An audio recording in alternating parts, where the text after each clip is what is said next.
foi difícil botar a cabeça no lugar para fazer a prova, uma prova de 5 horas e meia, para fazer uma redação e tentando espairecer a cabeça, porque foi muito difícil. Quando eu cheguei na prova lá, fiz uma oração e falei, nossa, esse é meu último Enem. Se der certo, eu faço medicina, se não der certo, faço outra coisa. E fiz uma meditação lá, comecei a prova. Fiz a prova, de boa. Graças a Deus, foi muito bem na prova. Passei. O resultado veio sair em março. E eu fiquei em quinto lugar aqui na minha cidade. Quinto lugar em março. A gente pediu para você dar esse depoimento aqui para nós. Que ano de merda, né? Exatamente, foi muito difícil. Pois é. Assim, não só foi você. Muitas pessoas tiveram situações muito, muito difíceis. Mas o tema da gente é justamente assim, a diferença de lidar com todos esses problemas.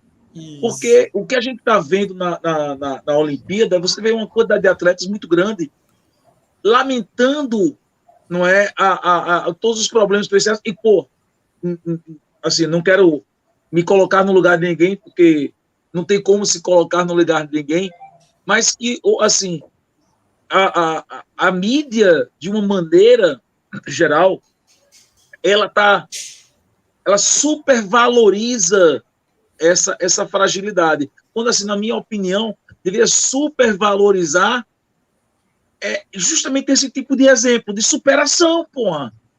Porque, o cara na verdade, pode... superação, assim, você não vai marginalizar o fragilizado. Você não vai marginalizar o fragilizado. A ideia não é essa. Não estou falando nisso. Eu estou falando, entendeu, de que exemplos de superação são necessários para forjar uma sociedade, entendeu? A supervalorização da fragilidade, da desistência, do coitadismo, entendeu? Eu acho que hoje em dia é um exemplo ruim para os jovens. É um exemplo ruim. Alisson, tu aí tá escalado. Tu já tivesse vários exemplos disso, não? De reconhecer pessoas que tiveram superação e pessoas que desistiram, assim, com, às vezes, bem menos obstáculos. Esse tópico aí, depois da atitude de Simone Biles, né? Entrou na moda, mas eu tenho visto isso acontecer demais em sala de aula, né? Eu tenho visto isso acontecer muito mesmo, assim. Alunos que não conseguem, por exemplo, aprender matemática. Eles têm uma dificuldade enorme e não conseguem aprender matemática, e quando a gente vai conversar e a gente vai tentar entender qual é a dificuldade, aí vem uma razão: problemas emocionais. Eu vi várias vezes muitos alunos, sabe, diante do fracasso cognitivo, né? Ou seja, o fracasso intelectual, que para eles é um fracasso, eles atribuírem esse fracasso a problemas emocionais. Não, peraí, calma, mas você não consegue entender matemática. Porque eu tenho muito problema. E isso está acontecendo muito, assim, essa é a minha preocupação. A gente vê um relato desse aí do Matias, né? Matias tinha tudo para dizer, eu vou desistir, né? O cara, no dia, isso é uma coisa impressionante, assim, você ouvir um relato desse e você saber que no dia do Enem, eu só queria confirmar isso mesmo, foi exatamente isso, no dia do Enem, no dia do Enem. Na manhã do Enem, o seu avô faleceu. Exatamente. E você foi fazer uma prova de medicina com toda a dificuldade na cabeça e com essa barra, né? Aí você tinha tudo para desistir, né? Tinha tudo para dizer, bicho, eu não vou fazer não, mas não desistiu. Quando a gente olha para uma situação dessa e a gente diz que você superou as dificuldades, tem aquele aluno que diz, que vai dizer, sim, mas ele é uma pessoa diferente. Eu sou diferente. Então, ele superou as dificuldades, parabéns para ele, mas eu não. Então, não me cobre isso. Eu passei por uma situação muito difícil uma vez na sala de aula, porque tinha uma aluna, né, que toda a aula de matemática ela chorava. Todas as aulas. Foi impressionante. Do primeiro dia de aula até o último dia de aula do terceiro ano, toda aula ela chorava. Assim, era uma coisa loucura, né, velho? Ela sentava lá atrás, e quando eu começava a explicar um assunto, ela olhava para o quadro, eu percebia que ela não estava entendendo, eu voltava para ela para ver se eu conseguia fazer com que ela participasse, ela começava a chorar. Isso foi um inferno durante o ano todo, né? Porque, por algum motivo, ela achava que ela não aprendia. E aí ela se matriculou numa aula de reforço à tarde, que o colégio oferecia. E ela foi para o reforço à tarde. E à tarde era do mesmo jeito. Aí eu vejo, ela chorava um dia, que ela chorava sempre na sexta-feira de manhã. Só que ela começou a assistir minha aula na quarta-feira também. Então ela chorava na quarta-feira também. Então ela chorava na quarta e chorava na sexta. E ela chorava, o motivo era, ela não conseguia aprender matemática. E uma vez, isso me incomodou tanto que eu resolvi falar com ela. E aí eu falando com ela, aí eu falei uma frase. Em algum momento lá, eu não sei exatamente o que aconteceu, mas em algum momento lá eu disse, você precisa ser mais forte. Você precisa ser mais forte. Pronto, foi suficiente. Para ela levantar e dizer, eu não admito que ninguém venha pedir a mim para que eu seja mais forte. A psicóloga... Aí ela disse uma coisa que começou a me incomodar muito, e eu passei a investigar muito isso por causa da frase que ela disse. Ela disse o seguinte, a minha psicóloga disse que ninguém tem o direito de cobrar que eu seja mais forte. Ninguém tem o direito. E a vida? Agora, a vida vai cobrar o quê? Só para terminar. Eu não estou desmerecendo a pessoa, não. Que fique muito claro. Tá? Eu acho que as pessoas precisam de ajuda. Eu só acho, entendeu, que só passar a mão não é suficiente. Tá? A pessoa não é, assim, um exemplo pela fragilidade. Só para eu terminar. É um exemplo por uma superação. Ela superar os obstáculos. Ela deve ser um exemplo. E as pessoas que não estão conseguindo superar os seus obstáculos têm que ser ajudadas. Sim, mas ajudar não quer dizer passar a mão na cabeça e dizer, minha filha, você é assim, e você vai ter que ser assim, e é isso mesmo, e fica por isso mesmo. Acho isso absurdo, bicho. Aí depois ela disse, aí eu fiquei mais preocupado. Isso aconteceu, aí eu guardei, né? Aí ela depois disse que, eu não sei se realmente aconteceu isso, ela fazia terapia, né?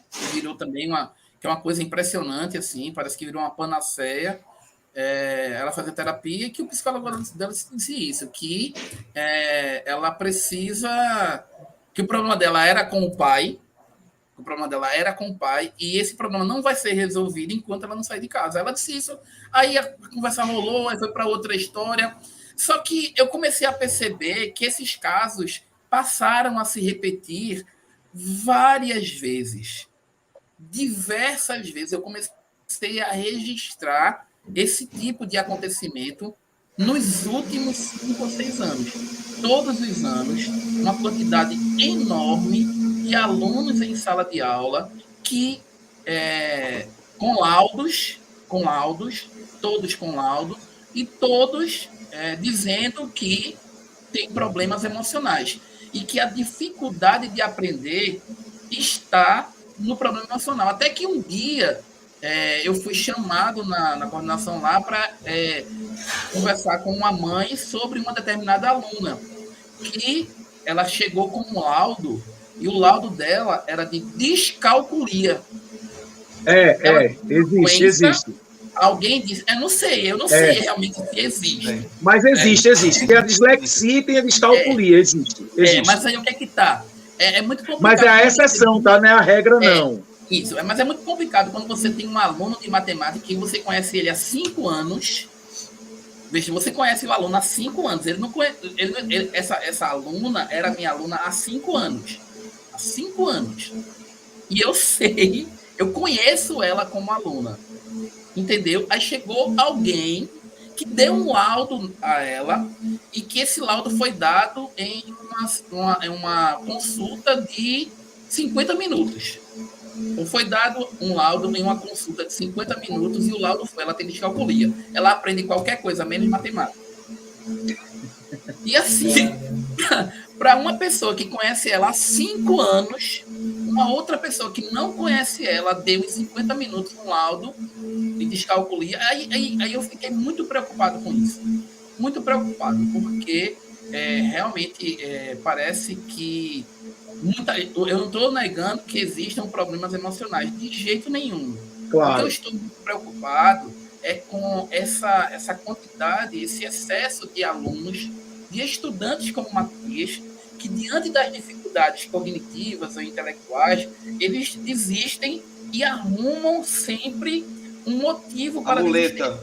O motivo é o problema emocional, certo? Então, é preocupante, e a minha dúvida maior é como chegamos a isso? Né? Minha dúvida maior é por que, sinceramente, por que motivo nossos jovens, principalmente esses da classe média, assim, né, de escola privada, não? Por que eles estão ultimamente apresentando tantos problemas emocionais e essa enxurrada de laudos que está entrando na escola? Um dia, um coordenador me disse o seguinte: Alisson, sinceramente, a quantidade de problemas, de alunos com problemas emocionais aqui é muito grande mesmo. E a gente precisa verificar isso precisa ser medido objetivamente, porque a gente sabe de histórias como a de Matias e de muitos outros alunos que passaram por dificuldades bem maiores, que não tiveram um avô que faleceu no dia do Enem e resistiram. Então, até onde isso é verdade? Até onde a descalculia pode ser verificada numa consulta de 50 minutos?